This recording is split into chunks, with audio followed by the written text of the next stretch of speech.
G'day, Alex Collins with the Bendigo Sheep and Lamb Market Report for the 31st of January. A few more numbers in Bendigo today, about 14,000 lambs and about 4,000 sheep, and we saw a market that met more solid demand than what we've seen previous to this in the new year. I think heavy lambs up probably $8 to $12 nearly across the board there today. We had lambs top out at $288 for an exceptionally heavy pen of lambs of Rodney and Narelle brooms out of Bridgewater, which were outstanding. Most of your heavy lambs after that sold in a bracket from $260 through to about $275. I think most of those lambs on a cents a kilo basis, $760 through to $8, $10 or $20, but depending on weight. Any lambs 32 plus, probably back still in the sevens. Any lambs just creeping over 30, probably $8, $10, $8, $20, $8, $30. Depending on finish there. The trade bracket was where we saw a real bounce today in competition. I think probably some lambs 15 better today in that tradie type bracket.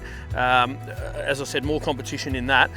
Depending on finish and quality and shape of those lambs, the very best of them would make in excess of $9. There's no worries there on the neatest tradies, but a lot of those lambs I think in a bracket from sort of $8.60 through to $9. You know, a good trade lamb from $2.30 through to, you know, making $2.45, $2.50 on the very top end of those lambs to go to the supermarkets, which was fantastic.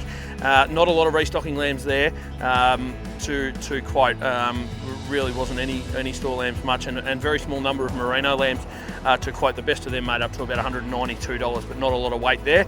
The sheep, not a lot different to last week, probably a fraction dearer on some of the light sheep, but very similar to last week. Heavy crossbred sort of, you know, 185 to 190, and your medium sheep 155 to 65, and then we got back into our light sheep 110 through to about 140 there. But all in all, I'd say we've seen a more positive day on the lamb front. Everyone back doing a few more numbers now, staff permitting, and I think we might just see a nice steady increase in the lamb job come the next couple of weeks.